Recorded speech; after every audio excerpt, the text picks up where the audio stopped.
कहानी कुछ बड़ी डूंघे रिश्ते दी जे जो सरहदां नूं तोड़ चुकी सी ते उह सरहदां तोड़दी दोस्ती दी गल सन 1971 विच वापरी सी। दिन सी 22 जून दा ते ਇਹ ਅਸਲ ਘਟਨਾ जो वापरी उस समय नहीं दसी गई, बहुत लेट ਉਹਦੇ ਬਾਰੇ ਪਤਾ ਲੱਗਿਆ। यानी ਜਦੋਂ ਜਿਨ੍ਹਾਂ ਨਾਲ ਇਹ ਘਟਨਾ ਵਾਪਰੀ ਸੀ ਉਹ ਲਗਭਗ ਆਖਰੀ ਸਾਹਾਂ ਤੇ ਹੀ ਸਨ, ਕੁਝ ਸਮਾਂ ਹੀ ਰਹਿ ਗਿਆ ਸੀ ਜ਼ਿੰਦਗੀ 'ਚ, ਉਦੋਂ ਉਹਨਾਂ ਨੇ ਇਹ ਚੀਜ਼ ਸਾਂਝੀ ਕੀਤੀ। ਕਾਰਨ ਵੀ ਉਹਨਾਂ ਦਾ ਤੁਸੀਂ ਕਹਾਣੀ ਤੋਂ ਬਾਅਦ ਸਮਝ ਹੀ ਸਕੋਗੇ ਕਿਉਂ ਇੰਨੀ ਦੇਰ ਇਹ ਗੱਲ ਲੁਕੀ ਰਹੀ। ਜਿਵੇਂ ਮੈਂ ਦੱਸਿਆ ਕਿ ਗੱਲ 22 ਜੂਨ 1971 ਦੀ ਹੈ ਅਤੇ ਉਦੋਂ ਜਿਨ੍ਹਾਂ ਦੀ ਮੈਂ ਗੱਲ ਕਰ ਰਹੀ ਹਾਂ ਸੂਰੀ ਸਾਹਿਬ ਸਨ, ਕ੍ਰਿਸ਼ਨ ਮੋਹਨ ਸੂਰੀ। ਉਹ ਕਪਤਾਨ ਸਨ ਮਿਲਟਰੀ ਇੰਜੀਨੀਅਰਿੰਗ ਸਰਵਿਸਿਜ਼ ਦੇ ਵਿੱਚ ਉਸ ਸਮੇਂ, ਅਤੇ ਉਹਨਾਂ ਨੂੰ ਕੰਮ ਦਿੱਤਾ ਗਿਆ ਸੀ ਕਿ ਤੁਸੀਂ ਸਰਹੱਦਾਂ ਦੇ ਨਾਲ ਜਾ ਕੇ ਮਾਈਨਸ ਫਿੱਟ ਕਰਨੀਆਂ ਨੇ। ਸੋ ਉਹ ਆਪਣੇ ਕੰਮ ਵਿੱਚ ਰੁੱਝੇ ਸਨ ਅਤੇ ਇੱਕ ਹੱਥ 'ਚ ਨਕਸ਼ਾ, ਅਤੇ ਸਮਝ ਸਕਦੇ ਹਾਂ ਕਿੰਨੀ ਗਰਮੀ ਸੀ। ਅਤੇ ਉਹ ਦੱਸਦੇ ਨੇ ਕਿ ਇੰਨੇ ਸਾਲਾਂ ਬਾਅਦ ਵੀ ਮੈਨੂੰ ਯਾਦ ਹੈ ਕਿ ਜਿਵੇਂ ਹਨੇਰੀਆਂ ਉਸ ਵੇਲੇ ਚੱਲ ਰਹੀਆਂ ਸਨ, ਮਿੱਟੀ ਕੱਟਾ ਅਤੇ ਇੰਝ ਲੂ ਸੀ ਕਿ ਬੋਤਲਾਂ ਦੀਆਂ ਬੋਤਲਾਂ ਅਸੀਂ ਰਸਤੇ 'ਚ ਪੀਂਦੇ ਗਏ। ਉਸ ਥਾਂ ਤੋਂ ਪਹੁੰਚਣ ਤੋਂ ਪਹਿਲਾਂ ਜੀਪ ਭਰ ਗਈ ਸੀ ਖਾਲੀ ਬੋਤਲਾਂ ਨਾਲ, ਕਰੇਟਾਂ ਦੇ ਕਰੇਟ ਪੀ ਗਏ, ਪਰ ਸੂਰਜ ਤਾਂ ਇੰਝ ਜਾਪਦਾ ਸੀ ਜਿਵੇਂ ਉਸੇ ਦਿਨ ਆਪਣੀ ਸਾਰੀ ਗਰਮੀ ਸੁੱਟੇਗਾ।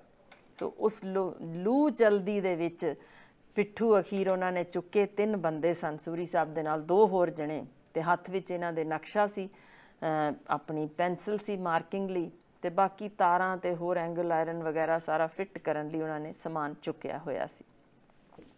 ਨਕਸ਼ਾ ਵੇਖਦੇ ਇਸੇ ਤਰ੍ਹਾਂ ਤੁਰ ਪਏ ਅਤੇ ਉਹਨਾਂ ਨੂੰ ਕਹਿੰਦੇ, ਮੈਨੂੰ ਹਜੇ ਵੀ ਚੇਤੇ ਹੈ ਕਿ ਇੱਕ ਉਦੋਂ ਮੇਰੇ ਕੋਲ ਬੀਅਰ ਦੀਆਂ, ਗੋਲਡਨ ਈਗਲ ਬੀਅਰ ਦੀਆਂ, ਉਹਦੇ 'ਚ 2 ਬੋਤਲਾਂ ਵੀ ਸਨ।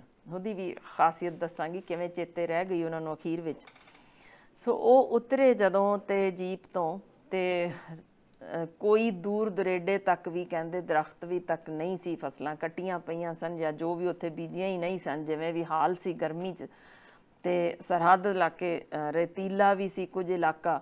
ਸੋ ਉਹ ਜਿਵੇਂ ਨਕਸ਼ਾ ਵੇਖਦੇ ਅਗਾਂਹ ਜਾਂਦੇ, ਮਾਰਕ ਕਰਦੇ ਰਸਤਾ, ਜਦੋਂ ਥੋੜ੍ਹੀ ਕੁ ਅਗਾਂਹ ਲੰਘ ਗਏ ਕਾਫੀ, ਵਾਰ-ਵਾਰ ਵਿੱਚੋਂ ਜਿਹੜੀ ਅਖੀਰੀ ਬੋਤਲ ਬਚੀ ਸੀ ਘੁੱਟ ਭਰੀ ਜਾਣ, ਅਤੇ ਫਿਰ ਮੂੰਹ ਤਾਂ ਪੂੰਝਣ ਵਾਲਾ ਹਾਲ ਹੀ ਨਹੀਂ ਸੀ, ਇੰਨਾ ਸਿਰ ਅਤੇ ਮੂੰਹ ਭਰਿਆ ਪਿਆ ਸੀ ਸਾਰਾ ਰੇਤਾ ਅਤੇ ਲੂ ਚਲਦੀ। ਅਤੇ ਉਦੋਂ ਹੀ ਅਖੀਰ ਉਹਨਾਂ ਨੇ ਦੇਖੀ ਕਿ ਇੱਕ ਛੋਟੀ ਜਿਹੀ ਸੁੱਕੀ ਜਿਹੀ ਨਾਲੀ ਜਿਹੀ ਵਿੱਚ ਦਿਸ ਰਹੀ ਹੈ। ਨਕਸ਼ਾ ਖੋਲ੍ਹਿਆ, ਸਾਰਾ ਫਰੋਲਿਆ, ਉਹ ਦਿਸੀ ਨਹੀਂ ਵਿੱਚ ਨਕਸ਼ੇ 'ਚ। ਉਹਨਾਂ ਕਿਹਾ ਖਰੇ ਇਹੀ ਲੂ ਚੱਲਦੀ ਕੋਈ ਹਨੇਰੀ ਨੂਰੀ ਨਾਲ ਹੀ ਸ਼ਾਇਦ ਇਹ ਡੂੰਘੀ ਜਿਹੀ ਬਣ ਗਈ ਹੈ, ਦਿਸੀ ਨਹੀਂ ਵੀ ਨਕਸ਼ੇ 'ਚ ਨਹੀਂ ਨਜ਼ਰ ਆ ਰਹੀ, ਪਰ ਰਸਤਾ ਮੈਂ ਜੇ ਮਾਰਕ ਕਰ ਰਿਹਾ ਤਾਂ ਪੂਰਾ ਸਹੀ ਹੈ। ਸੋ ਉਹ ਇਸੇ ਤਰ੍ਹਾਂ ਹੀ ਨਾਲ ਆਪਣੇ ਦੋਹਾਂ ਨੂੰ ਲਿਜਾ ਕੇ ਮਾਰਕ ਕਰਦੇ ਰਹੇ, ਅਤੇ ਜਦੋਂ ਉਸ ਨਾਲੀ ਨੂੰ ਪਾਰ ਕਰਕੇ ਅਜੇ ਮਸਾਂ ਹੀ 30 ਕੁ ਗਜ਼ ਅੱਗੇ ਗਏ ਹੋਣਗੇ, ਅਤੇ ਪਿੱਛੋਂ ਉਹ ਤਾਂ ਆਪਣੇ ਨਕਸ਼ੇ 'ਚ ਹੀ ਰੁੱਝੇ ਸਨ, ਪਿੱਛੋਂ ਆਵਾਜ਼ ਜ਼ੋਰ ਦੀ ਆਈ, ਦੇਖਣਾ ਸਾਹਿਬ ਦੇਖਿਓ, ਬਚਿਓ ਬਚਿਓ। ਹੁਣ ਇੱਕਦਮ ਉਹਨਾਂ ਦੇਖਿਆ ਕਿ ਕੀ ਹੋਇਆ ਪਿੱਛੇ, ਪਰ ਉਹ ਆਪਣੇ ਪਿੱਛੇ ਦੇਖਦੇ ਰਹਿ ਗਏ ਅਤੇ ਆਪਣੀ ਪਿੱਠ 'ਤੇ ਉਹਨਾਂ ਨੂੰ ਮਹਿਸੂਸ ਹੋਈ ਕੋਈ ਸੰਗੀਨ ਨੋਕ ਉਸਦੀ ਤਿੱਖੀ ਚੁੱਭ ਰਹੀ ਸੀ। ਹੁਣ ਪਿਛਾਂ ਇੱਕਦਮ ਘੁਮਾਇਆ ਕਿ ਕੌਣ ਹੈ, ਤਾਂ ਦੇਖਿਆ ਪਾਕਿਸਤਾਨੀ ਫੌਜੀ 5 ਖੜ੍ਹੇ ਸਨ। ਹੈਰਾਨ ਹੋ ਗਏ ਕਿ ਹਿੰਦੁਸਤਾਨ ਦੀ ਸਰਹੱਦ ਦੇ ਵਿੱਚ ਪਾਕਿਸਤਾਨੀ ਫੌਜੀ ਇੱਥੇ ਕਿਵੇਂ, ਪਰ ਉਹਨਾਂ ਨੇ ਝੱਟ-ਪੱਟ ਹੀ ਇਹਨਾਂ ਨੂੰ ਘੇਰੇ 'ਚ ਲੈ ਲਿਆ ਅਤੇ ਕਿਹਾ ਜੀ ਹੱਥ ਖੜ੍ਹੇ ਕਰੋ, ਅਤੇ ਫਟਾਫਟ ਪਿੱਛੇ ਬੰਨ੍ਹਣ। ਅਤੇ ਹੁਣ ਇਹਨਾਂ ਨੂੰ ਉਹਨੇ ਇਹ ਖਾਲੀ ਹੱਥ ਸਨ, ਯਾਨੀ ਕੱਢ ਹੀ ਨਾ ਸਕੇ ਆਪਣੀ ਪਿੱਛੋਂ ਕੋਈ ਹਥਿਆਰ, ਅਤੇ ਅੱਗੋਂ ਹੁਣ ਸਾਰਿਆਂ ਨੇ ਘੇਰ ਲਿਆ। ਫਿਰ ਵੀ ਸੂਰੀ ਸਾਹਿਬ ਦੀ ਹਿੰਮਤ ਸੀ, ਪੁੱਛਿਆ ਭਾਈ ਤੁਸੀਂ ਸਾਡੀ ਸਰਹੱਦ ਵਿੱਚ ਕੀ ਕਰਦੇ ਹੋ? ਉਹ ਕਹਿੰਦੇ ਸਾਹਿਬ ਮਜ਼ਾਕ ਨਹੀਂ ਚੱਲ ਰਿਹਾ, ਤੁਸੀਂ ਪਾਕਿਸਤਾਨ ਸਰਹੱਦ ਵਿੱਚ ਹੋ। ਉਹ ਦਿਖਿਆ ਨਹੀਂ ਸੀ ਨਾਲੀ ਜਿਹੜੀ ਸੀ ਉਸ ਤੋਂ ਉਰਾ ਸਾਡੀ ਹੱਦ ਹੈ, ਤੁਸੀਂ ਸਾਡੀ ਹੱਦ ਵਿੱਚ ਕਿਵੇਂ ਵੜੇ? ਸੂਰੀ ਸਾਹਿਬ ਹੈਰਾਨ ਕਿ ਇਹ ਮੈਂ ਨਕਸ਼ੇ ਦੇ ਹਿਸਾਬ ਨਾਲ ਠੀਕ ਜਾ ਰਿਹਾ ਸੀ, ਕਿਵੇਂ ਹੋਇਆ, ਕੀ ਵਾਪਰਿਆ? ਖੈਰ ਹੁਣ ਤਾਂ ਕੈਦ ਵਿੱਚ ਸਨ, ਫਿਰ ਵੀ ਹਿੰਮਤ ਨਾ ਹਾਰੀ, ਵਾਰ-ਵਾਰ ਕਹਿੰਦੇ ਰਹੇ ਤੁਸੀਂ ਗਲਤ ਕਰ ਰਹੇ ਹੋ, ਤੁਸੀਂ ਸਾਡੀ ਹੱਦ ਦੇ ਵਿੱਚ ਆਏ, ਫਿਰ ਹੀ ਸਾਨੂੰ ਤੁਸੀਂ ਕੈਦ ਕੀਤਾ। ਖੈਰ ਜੋ ਵੀ ਉਹਨਾਂ ਨੇ ਬੋਲਣਾ ਸੀ ਬੋਲ ਬੁਲਾਰਾ ਹੋਇਆ, ਲੈ ਗਏ। ਅਤੇ ਅੱਗੇ ਟੈਂਟ ਸਨ, ਇੱਕ ਖਜੂਰ ਦਾ ਦਰਖਤ ਸੀ, ਉਹਦੇ ਹੇਠਾਂ ਟੈਂਟ ਸੀ ਜਿਹਦੀਆਂ ਪਾਸੇ ਤੋਂ ਉਹਨਾਂ ਨੇ ਉੱਪਰ ਕਰਤੀਆਂ ਕਨਾਤਾਂ, ਅਤੇ ਉਹਦੇ ਵਿੱਚ ਸੂਰੀ ਸਾਹਿਬ ਨੂੰ ਖੜ੍ਹਾ ਕਰ ਦਿੱਤਾ, ਨਾਲ 2 ਉਹਨਾਂ ਦੇ ਨਾਲਦਿਆਂ ਨੂੰ ਵੀ ਹੱਥ ਬੰਨੇ ਹੋਏ ਸਨ। ਅਤੇ ਸਾਹਮਣੇ ਦੇਖਿਆ ਕਿ ਕੋਈ ਮੇਜਰ ਰੈਂਕ ਦੇ ਬੰਦੇ ਸਨ ਜਿਹੜੇ ਬੈਠੇ ਸਨ ਮੇਜ਼ 'ਤੇ, ਅਤੇ ਉਹਨਾਂ ਪੁੱਛਿਆ ਹਾਂ ਬਈ ਹਿੰਦੁਸਤਾਨੀ ਨੇ? ਕਹਿਣ ਲੱਗੇ ਹਾਂਜੀ ਹਿੰਦੁਸਤਾਨੀ ਨੇ। ਚੰਗਾ ਬਈ ਕਿੱਥੋਂ ਫਿਰ, ਪਿੱਛੋਂ ਕਿੱਥੋਂ? ਉਹਨਾਂ ਕੋਈ ਜਵਾਬ ਨਾ ਦਿੱਤਾ ਤੇ ਸੂਰੀ ਸਾਹਿਬ ਨੇ ਫਿਰ ਕਿਹਾ, ਮੇਜਰ ਸਾਹਿਬ ਮੈਂ ਹਿੰਦੁਸਤਾਨੀ ਹੱਦ ਵਿੱਚ ਸੀ, ਤੁਸੀਂ ਧੋਖਾ ਕੀਤਾ ਕਿ ਸਾਨੂੰ ਉਧਰੋਂ ਦੀ ਫੜ ਕੇ ਲੈ ਆਇਓ। ਤੇ ਉਹ ਮੇਜਰ ਜੋ ਉੱਥੇ ਬੈਠੇ ਸਨ ਪਾਕਿਸਤਾਨੀ ਮੇਜਰ ਖੜੇ ਹੋ ਕੇ ਕਹਿਣ ਲੱਗੇ, ਕੈਪਟਨ ਸਾਹਿਬ ਇਹ ਪਾਕਿਸਤਾਨੀ ਇਲਾਕਾ ਜੇ ਤੁਸੀਂ ਲੰਘ ਆਏ ਹੋ ਤਾਂ ਇਸ ਵੇਲੇ ਆਪਣੇ ਆਪ ਨੂੰ ਇਸ ਥਾਂ ਤੇ ਸਮਝੋ ਕਿ ਤੁਸੀਂ ਜੰਗੀ ਕੈਦੀ ਹੋ। ਤੇ ਅਗਾਂਹ ਹੋ ਕੇ ਨੇੜੇ ਜੇ ਜਦੋਂ ਉਹਨਾਂ ਦੇਖਿਆ ਉਹਦੇ ਲੱਗੀ ਹੋਈ ਸੀ ਜੋ ਨੇਮ ਪਲੇਟ, ਕਹਿਣ ਲੱਗੇ ਪੜ੍ਹ ਕੇ, ਕ੍ਰਿਸ਼ਨ ਮੋਹਨ ਸੂਰੀ। ਉਹਨੇ ਹਾਂ ਵਿੱਚ ਜਵਾਬ ਦਿੱਤਾ ਕਿ ਹਾਂ ਮੈਂ ਕ੍ਰਿਸ਼ਨ ਮੋਹਨ ਸੂਰੀ ਹਾਂ। ਅੱਛਾ, ਪਿੱਛੋਂ ਕਿੱਥੋਂ? ਤੇ ਉਹਨੇ ਕਿਹਾ ਲਾਹੌਰ ਚੋਂ। ਅੱਛਾ, ਤੇ ਤੇਰੇ ਪਿਤਾ ਕੀ ਕਰਦੇ ਸਨ? ਉਹ ਕਹਿੰਦੇ ਉਹ ਹਿਸਾਬ ਦੇ ਪ੍ਰੋਫੈਸਰ ਸਨ ਫੋਰਮੈਨ ਕਾਲਜ ਦੇ ਵਿੱਚ ਲਾਹੌਰ ਵਿੱਚ। ਥੋੜ੍ਹੀ ਕੁ ਦੇਰ ਉਹ ਮੇਜਰ ਸੋਚਾਂ ਵਿੱਚ ਪੈ ਗਏ ਜੋ ਪਾਕਿਸਤਾਨੀ ਮੇਜਰ ਸਨ, ਤੇ ਫਿਰ ਕਹਿਣ ਲੱਗੇ, ਅੱਛਾ ਅੱਛਾ, ਤੁਹਾਡੀਆਂ 3 ਭੈਣਾਂ ਤੇ 2 ਭਰਾ ਹੋ। ਸੂਰੀ ਸਾਹਿਬ ਹੈਰਾਨ ਕਿ ਇਸ ਬੰਦੇ ਨੂੰ, ਪਾਕਿਸਤਾਨੀ ਮੇਜਰ ਨੂੰ, ਮੇਰੇ ਬਾਰੇ ਕਿਵੇਂ ਪਤਾ।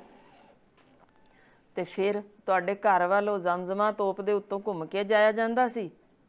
ਫਿਰ ਹੈਰਾਨ ਵੀ ਹਾਂਜੀ ਹੈ ਤਾਂ ਉਹ ਸੀ। ਉਹ ਉਹੀ ਤਾਂ ਨਹੀਂ ਸੀ ਜਿਹੜੀ ਅੱਲਾ ਰੱਖੇ ਵਾਲੀ ਗਲੀ ਜਿਹਦੇ ਅਖੀਰਲੇ ਘਰ ਤੋਂ ਇੱਕ ਛੱਡ ਕੇ ਤੁਹਾਡਾ ਘਰ ਹੁੰਦਾ ਸੀ? ਮੋਟਾ ਸਾਰਾ ਗੇਟ ਸੀ ਲੱਕੜ ਦਾ ਤੇ ਮੋਟਾ ਹੀ ਕੁੰਡਾ ਲੋਹੇ ਦਾ ਲੱਗਿਆ ਹੁੰਦਾ ਸੀ। ਸੂਰੀ ਹੈਰਾਨ ਕਿ ਇਹ ਕਿਸ ਤਰੀਕੇ ਬੋਲ ਰਿਹਾ ਕਿ ਇਹ ਜੋਤਸ਼ੀ ਹੈ ਜਾਂ ਇਹਨੂੰ ਕਿਸ ਤਰ੍ਹਾਂ ਸਾਰਾ ਕੁਝ ਪਤਾ।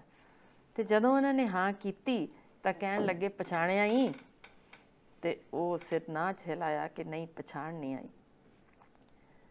ਉਹ ਮੈਂ ਮੇਜਰ ਅੱਲਾ ਦਿੱਤਾ, ਕਮਾਲ ਕਰਤੀ ਯਾਰਾ, ਤੇਰੇ ਘਰ ਤਾਂ ਮੈਂ ਟਿਊਸ਼ਨ ਪੜ੍ਹਨ ਆਉਂਦਾ ਸੀ ਤੇ ਤੂੰ ਮੇਰੇ ਸਾਈਕਲ ਉੱਤੇ ਖੌਰੇ ਕਿੰਨੀਆਂ ਗਲੀਆਂ ਗਾਈਆਂ ਤੇ ਤੂੰ ਮੈਨੂੰ ਕਿਵੇਂ ਭੁਲਾ ਸਕਦਾ।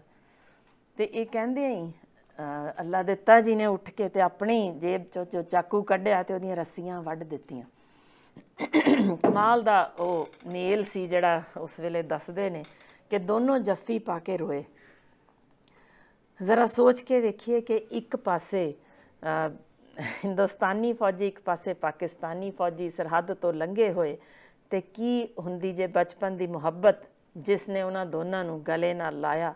ਪਰ ਗੱਲ ਇੱਥੇ ਹੀ ਬਸ ਨਹੀਂ ਹੋਈ। ਕਾਫੀ ਦੇਰ ਗੱਲਾਂ ਕਰਨ ਬਾਅਦ ਜਦੋਂ ਅੱਲਾ ਦਿੱਤਾ ਜੀ ਨੇ ਕਿਹਾ ਕਿ ਤੂੰ ਮੇਰੇ ਨਾਲ ਜਾਣਾ ਚਾਹੇਂਗਾ ਜਿੱਥੇ ਤੇਰਾ ਪੁਰਾਣਾ ਘਰ ਸੀ। ਜ਼ਰਾ ਸੋਚ ਕੇ ਵੇਖੋ ਉਸ ਮਾਹੌਲ ਵਿੱਚ ਕਿੰਨਾ ਕੁ ਔਖੀ ਗੱਲ ਹੈ ਕਿ ਜੰਗੀ ਕੈਦੀ ਆਪਣੇ ਪੁਰਾਣੇ ਘਰ ਜਾ ਰਿਹਾ ਹੋਵੇ ਤੇ ਸੂਰੀ ਸਾਹਿਬ ਕਹਿਣ ਲੱਗੇ ਮਜ਼ਾਕ ਕਰਦਾ ਅੱਲਾ ਦਿੱਤਾ, ਇਹ ਸੰਭਵ ਕਿੱਥੇ ਹੈ। ਪਰ ਖੈਰ ਜੋ ਵੀ ਸੀ, ਆਪਣੀ ਉਹਨਾਂ ਨੇ ਡਰੈਸ ਪਵਾਈ ਉਹਨਾਂ ਨੂੰ ਤੇ ਕਹਿਣ ਲੱਗੇ ਚੱਲ ਕੁਝ ਦੇਰ ਲਈ ਮੇਰਾ ਅਰਦਲੀ ਬਣ, ਚੱਲ ਅੱਜ ਚੱਲਦੇ ਹੀ ਆ। ਤੇ ਪੁਰਾਣੇ ਘਰ ਲੈ ਗਏ ਉਹਨਾਂ ਨੂੰ, ਉਸੇ ਹੀ ਰਾਹ ਚੋਂ ਜਿੱਥੋਂ ਸਾਈਕਲ ਤੇ ਕਦੇ ਪਿੱਛੇ ਬੈਠ ਕੇ ਜਾਂਦੇ ਸਨ, ਉਸੇ ਹੀ ਘਰ ਗਏ।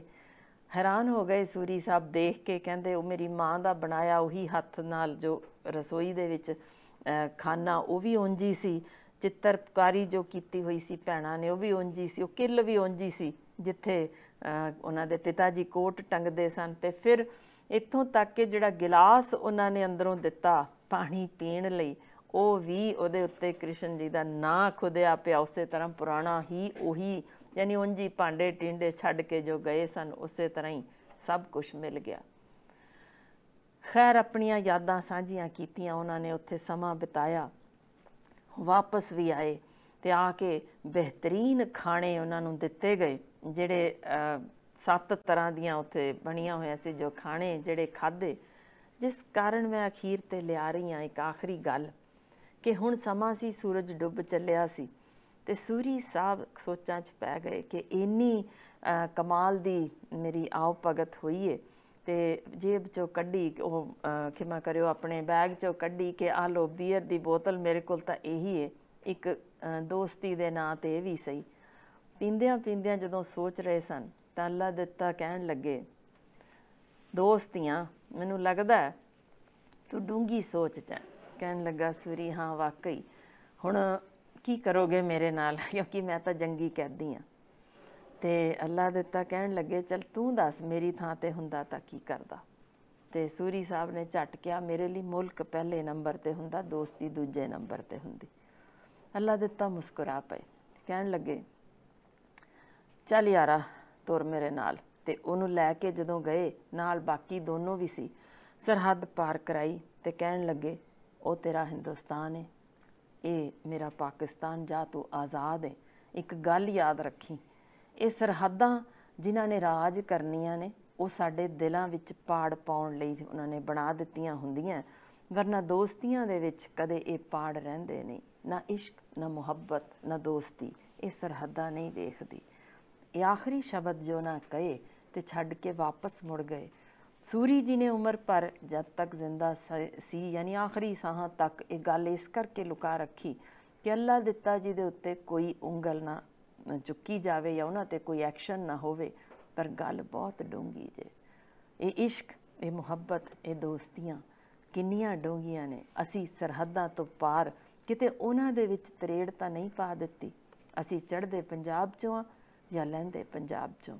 ਅਸੀਂ ਹਾਂ ਪੰਜਾਬੀ, ਸਾਡੇ ਦਿਲ ਸਾਂਝੇ ਨੇ, ਸਾਡੇ ਲਹੂ ਇੱਕੋ ਜਿਹੇ ਨੇ, ਸਾਡੀਆਂ ਰਿਸ਼ਤੇਦਾਰੀਆਂ ਸਾਂਝੀਆਂ ਨੇ। ਅਸੀਂ ਸੱਚਮੁੱਚ ਇੱਕ ਹੀ ਹਾਂ।